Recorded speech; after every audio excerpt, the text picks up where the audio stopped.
You're listening to a Very Spatial podcast, episode 752, December 17th, 2024.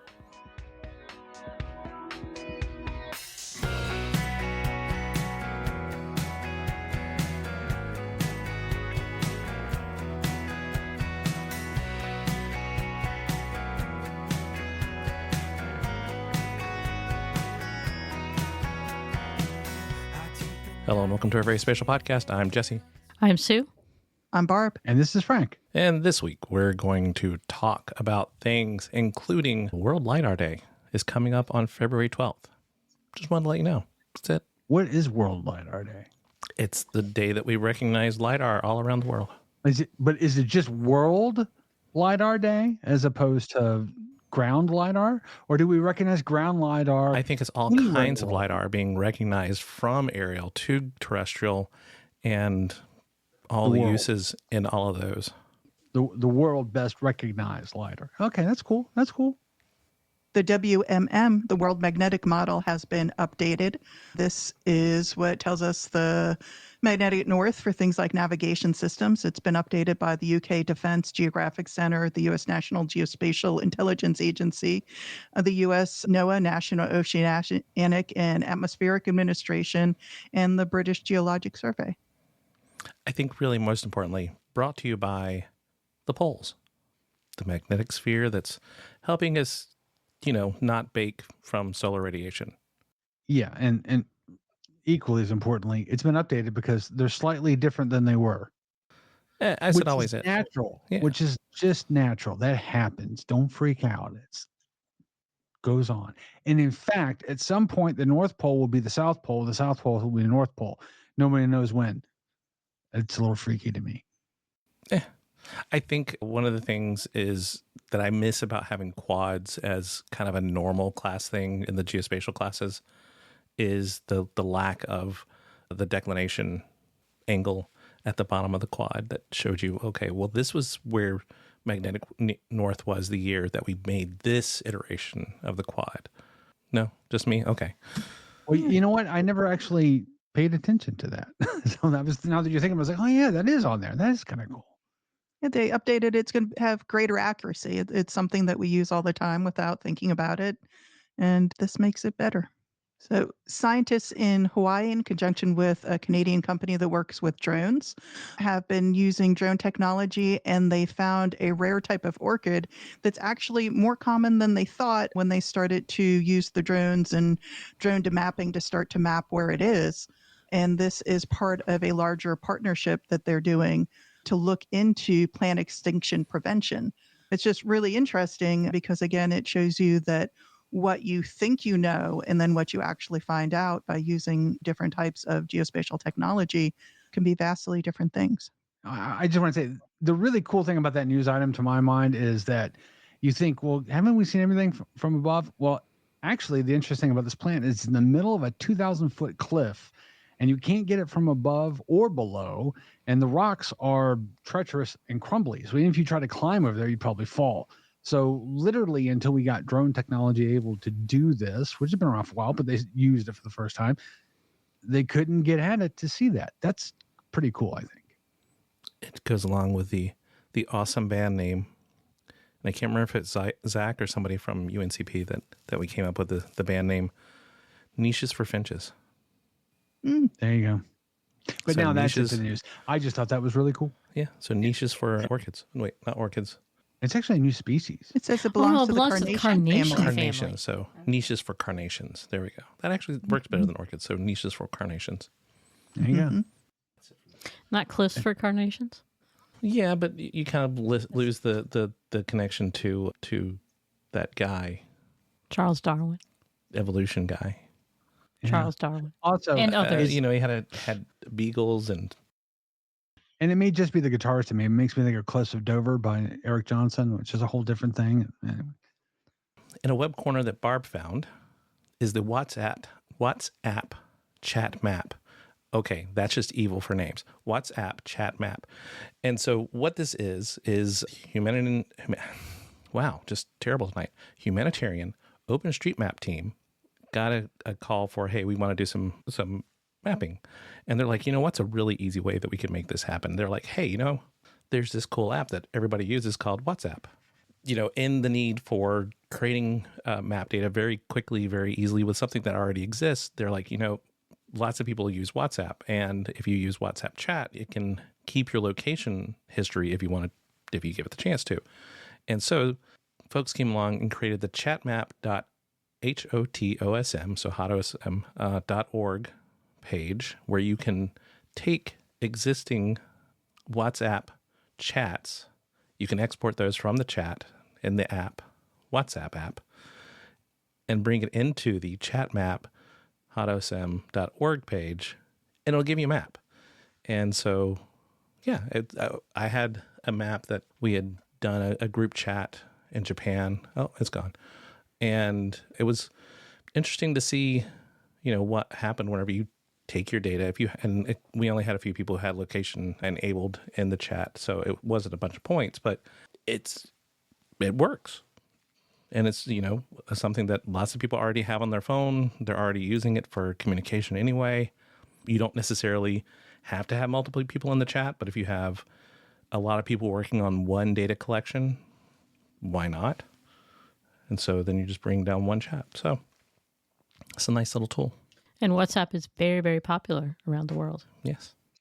And this app is neat because it doesn't require a lot of technical knowledge to make it work and get started. Yeah. It's on the back end where you then toss it into the map. You're just chatting and grabbing points as you're going through otherwise.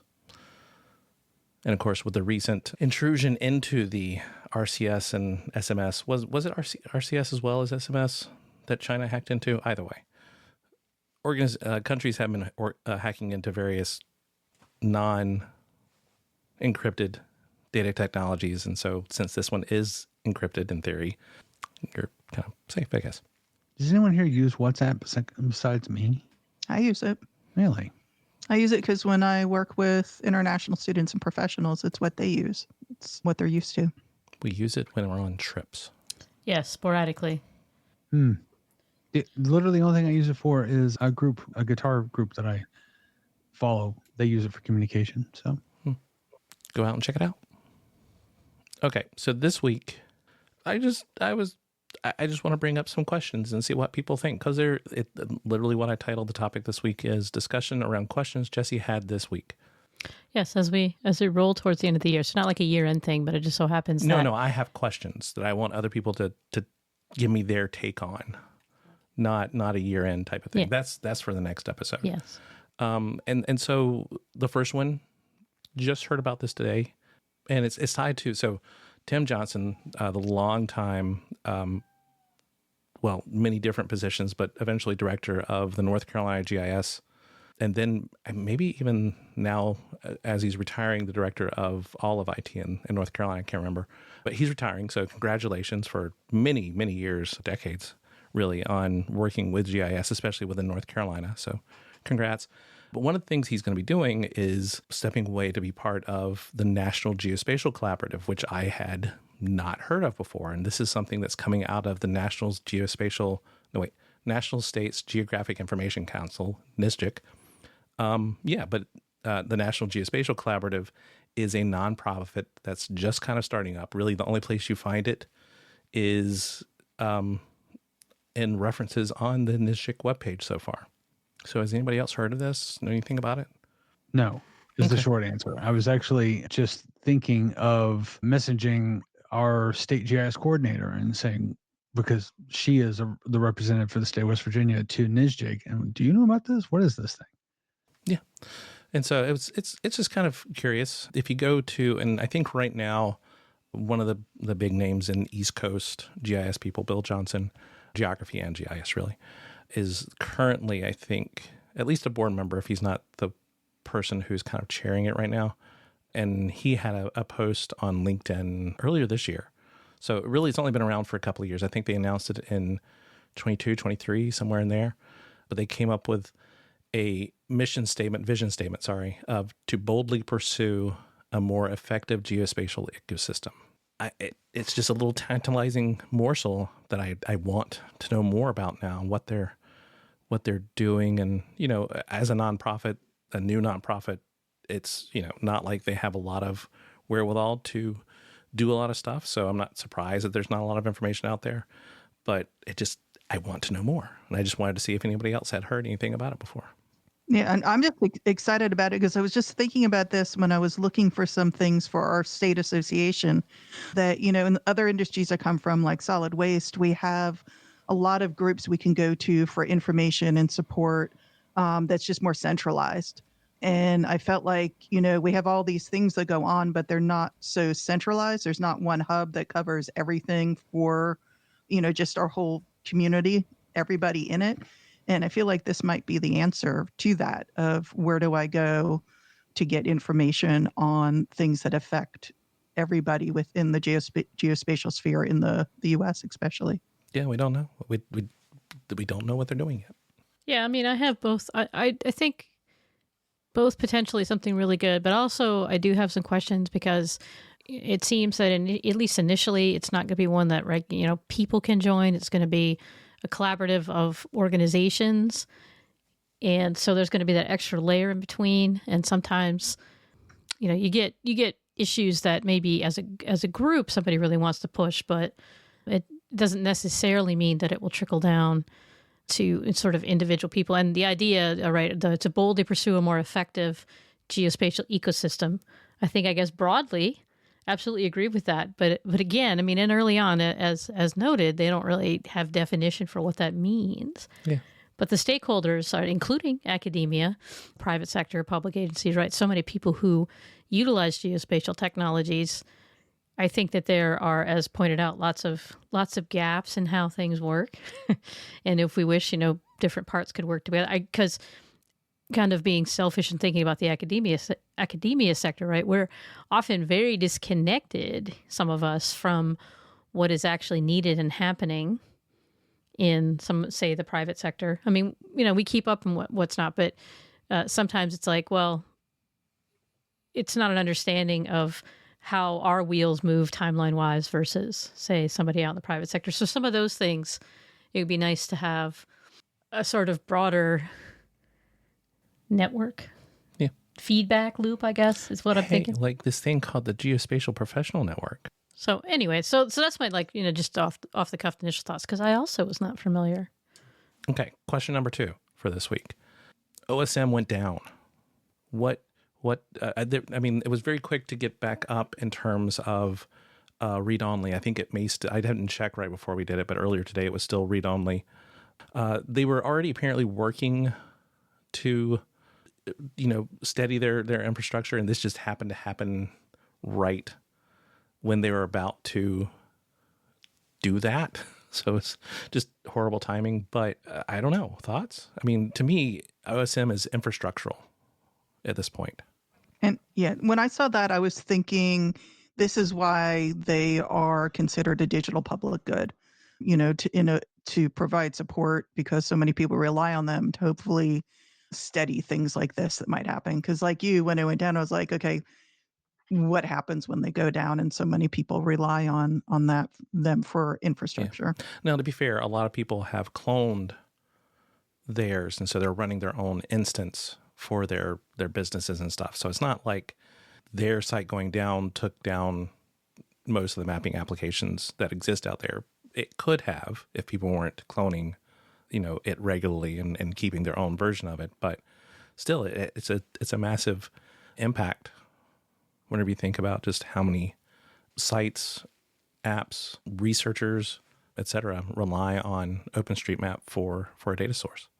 And also, I think a reminder too, not just for that, right? We've periodically, over the many years of VerySpatial, right, talked about this and gone back and forth, is that we forget sometimes that there's always like a physical infrastructure, right? Barbara used the word infrastructure and you'd use the word infrastructure, but there's a physical structure behind all of this stuff, and we forget it until something goes wrong. So it isn't just this. And also that somebody has to bear the cost and the time for that. And the maintenance, right? Even think about it, even our podcast, right? Jesse has to maintain a service where we put the podcast. There's physical things we have to do, right? When we connect to chat with everybody, and sometimes we forget those things. But when that's writ large at something like OpenStreetMap that has been around as long as it has, that serves so many places, right? Still, at the end of the day, those digital resources are connected to some physical space where they have to live, and sometimes we forget that, and how much it costs to maintain it, not just in money, but also in all these other things. And sometimes without the support that maybe we wish we had for these things, right, they're going to go away, potentially. All it takes is one ISP's router to go down. Well, and in this case, right, this is a short-term thing, but I mean, just long-term, there has to be people, and you talked about everybody cloning it, right? There have to be people then who are willing to commit their resources to propagating it, through the clones and then serving that up there. And it is great. And it's a great community, but it has to have this commitment. And it's just one example, right? But that's the OSM problem, is one. right? Is that I don't, clearly there's not a secondary instance that somebody else is running that it's able to fail back over to. They're cloning it for their own purposes, but nobody is supporting a duplicate site somewhere like we would expect to see from lots of years of open source downloads and those type of things. That this open access data gets dealt with a little bit differently. So, I'm trying to think how to articulate this. So, pardon me. So what? That was my reaction. To be honest with you, was OpenStreetMap is down. So what? Microsoft's been down before, and USGS has been down before, and the national map used to go down all the damn time. So. But each of those examples have the money to make it happen to come back up.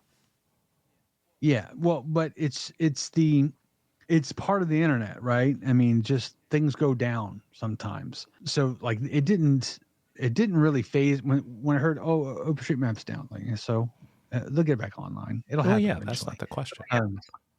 So it's just part of the modern world. These things, just like your power goes out occasionally. It just does.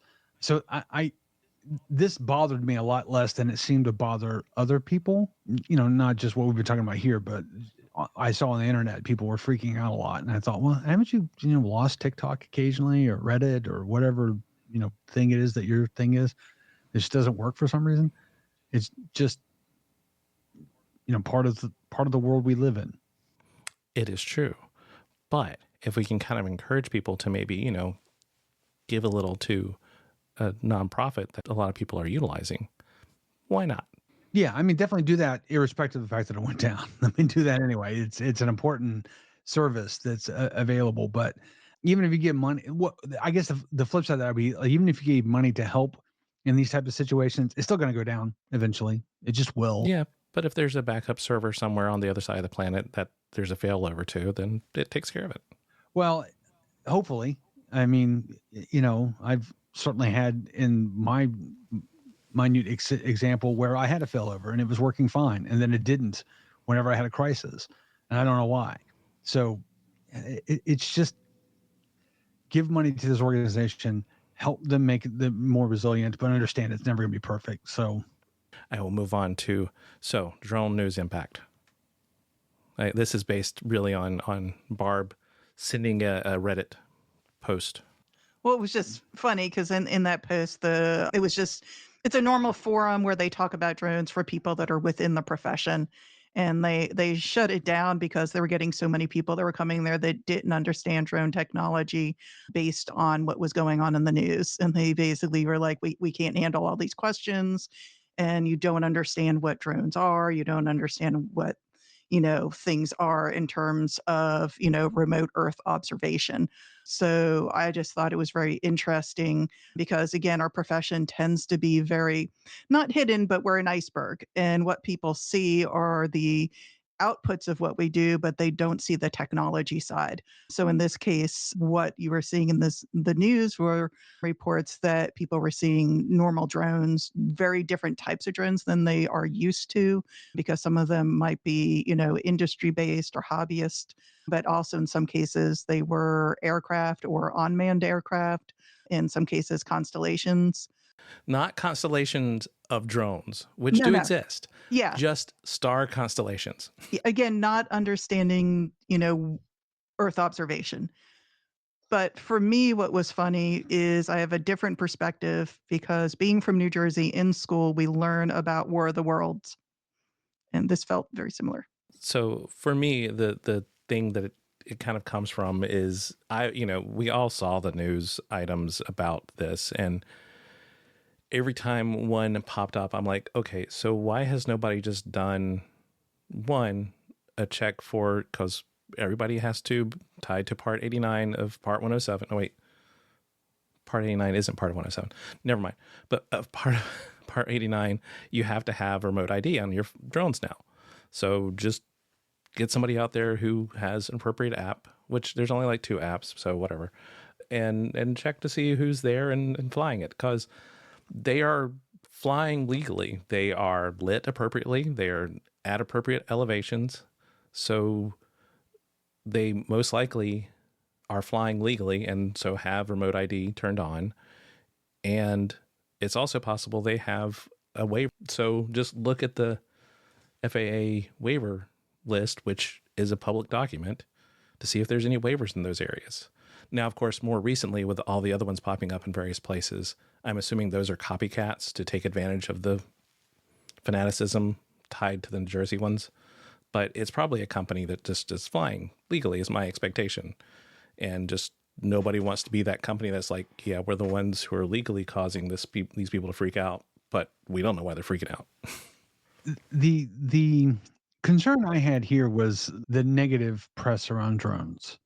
The presumption that all of this was nefarious by definition. If it's drones, it must be nefarious. That was sort of the tenor of the news coverage. Like Jesse said, we can figure out who was doing it, and we could probably figure out why they were doing it without too much trouble. But really, just that default presumption that thing in sky bad, that was very disheartening for me, since I think that this is a technology that we need to get a little more comfortable with as a people, that it's not always a bad thing.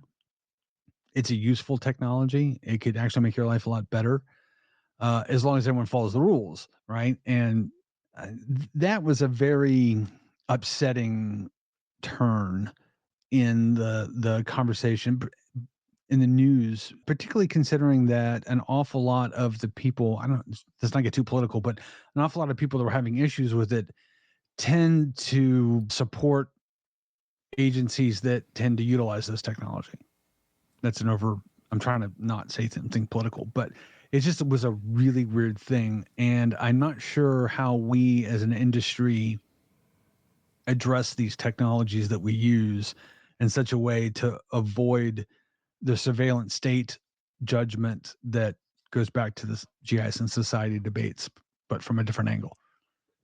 And along with what Frank was saying, I also wondered if, because I think the technology is a lot more progressed, than what people normally who don't work in the field think of it as, if they would have thought differently if they were able to see them in the daylight.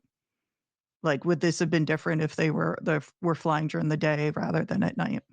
Well, I think Frank was saying, during the day, they probably wouldn't even see them. It's just the fact that at night, as part of 107, you do have to have lights that are visible within 3 miles, statute miles. So, they're bright. They're there. So it's just kind of you have to be able to see them so that planes don't run into them, or helicopters and others. So yeah, I think you're right that, in the daytime, it would have just not been an issue at all. And Frank heard me saying over and over, I'm going to be so irritated if this is a publicity stunt for a company, or just a plain old hoax that's gone on too long.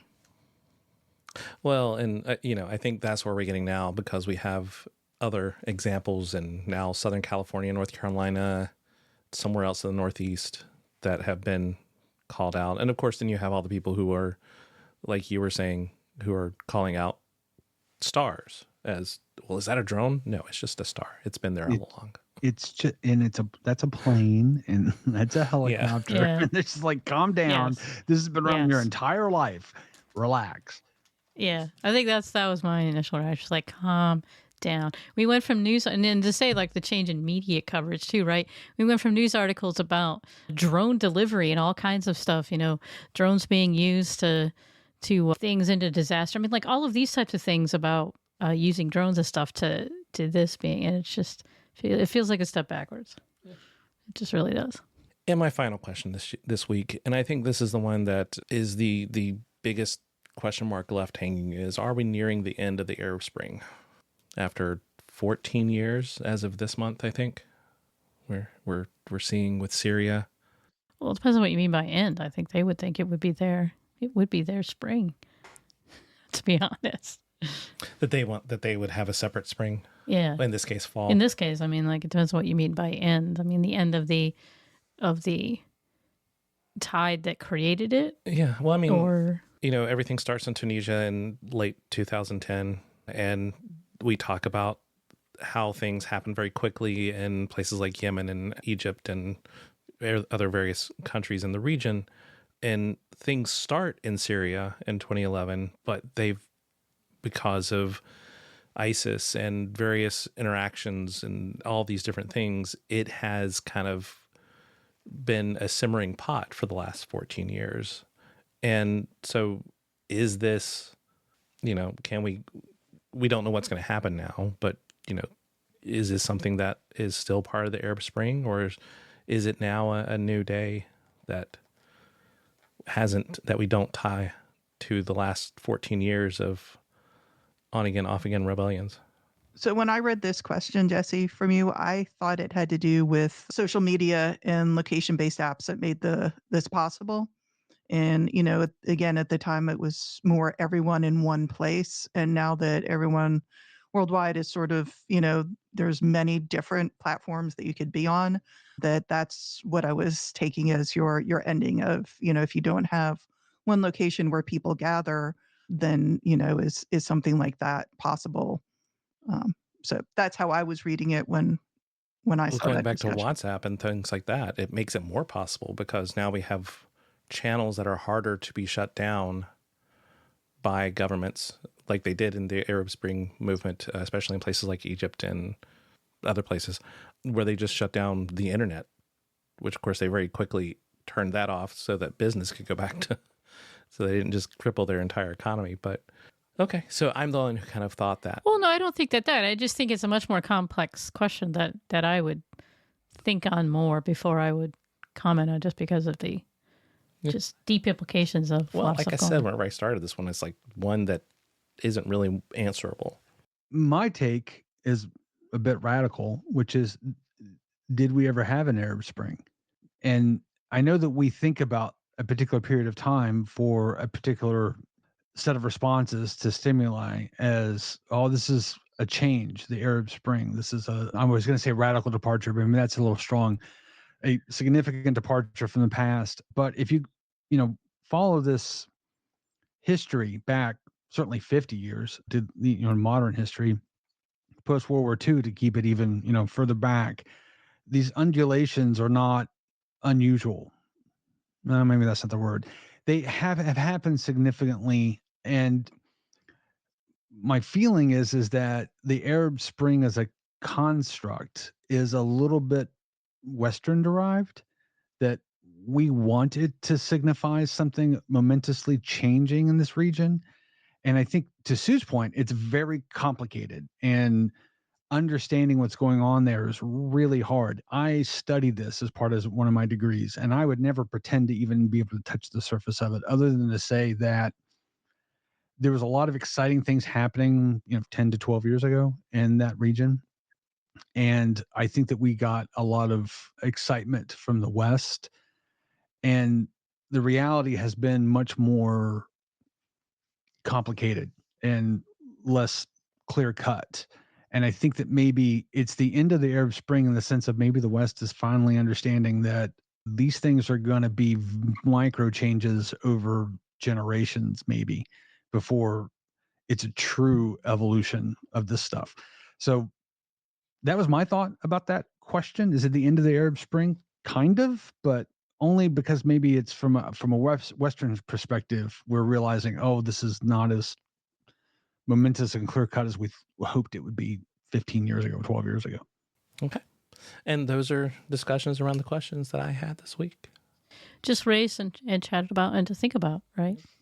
So Which I think the interesting thing here is, the topics that you thought about were, it's really fascinating because we went from how do we, organize ourselves as an industry, to technology that underpinned us, to how do we talk to the general public about the technology we use, to actually geography, which is, remember, we're a geospatial, but also geography podcast. So that's really cool. I love this sort of scattershot, seemingly, but actually has a bit of thought to it, conversation we had.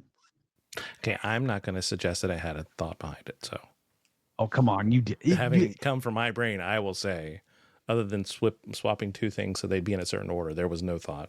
Dusty, you could just go cray-cray and go, why did they use the term spring after all, right? Like the Prague Spring and all those things. Like, what is the implication of the term spring, as if there is some outcome that we are expecting?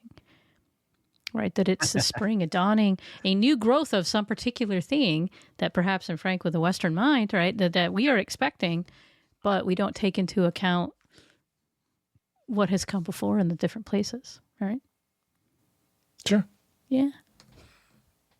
I haven't thought about the Prague Spring since I was in graduate school. I know. You brought the Prague Spring. I was like, actually, that's exactly the point. Because the Prague Spring, we definitely, anyway, sorry. Yes, we had definitely thought what that meant, right? Is the throwing off the yoke of totalitarianism and the true return, rising up of democratic institutions. Well, we'd have to find the reporter or whoever that coined the Arab Spring moniker to see what they were kind of writing about. Because, of course, everybody ran with it in so many different directions. That it's a good question. I thought they were all good questions. I went back to the OSM one just because I was hoping that the people that were working on that issue are getting a chance to take a break. Because what I've seen in the geospatial industry is people on call, like we said, keeping that infrastructure going, and they really need to step back, take a break, take a vacation after a big, problem like this comes up. Yeah. So, okay, this is where it comes from. Is political scientist. This is in Wikipedia, which critique it all you want, but political scientist Mark Lynch described Arab Spring as a term I may have unintentionally coined on January 6, 2011 article for Foreign Policy magazine. So it's that guy's fault. Yeah, there you go. Political scientists, man, they're always trying to do stuff like that. On to the Events Corner, as always. Go out, check out events if you can. GeoWeek is taking place February 10th through the 12th in Denver, lovely Mile High City. And GIS Research UK is going to be taking place the 23rd to the 25th of April in Bristol. In the UK. Of course, if you'd like us to add your event to the podcast, send us an email to podcast@veryspatial.com. If you'd like to reach us individually, I can be reached at sue@veryspatial.com. I can be reached at barb@veryspatial.com. You can reach me at frank@veryspatial.com, and you can follow me on Blue Sky. I'm on Blue Sky now, and I actually, whatever they call blue skying occasionally. I'm calling them tweets. Apparently, other people call them skeets. I don't know what the I've actual heard term skeet, is. which made me laugh, and then I heard that too, and I was like, I'm not calling it that. I'm just not. Yeah, but I'm not going to do it. No, and I'm still just largely just lurking on Blue Sky, so I'm not going to share my handle yet because I'm mostly just like reading other people's stuff. I haven't been posting. It's the same as it's shared on the veryspatial.com. Oh, that's all right. That's contacts. fine. I don't have to say it. Oh, okay. I'm available at Kind of Spatial, and of course, you can find all of our contacts over at veryspatial.com/contacts. As always, we're the folks from VerySpatial. Thanks for listening. And we'll see you in a couple weeks.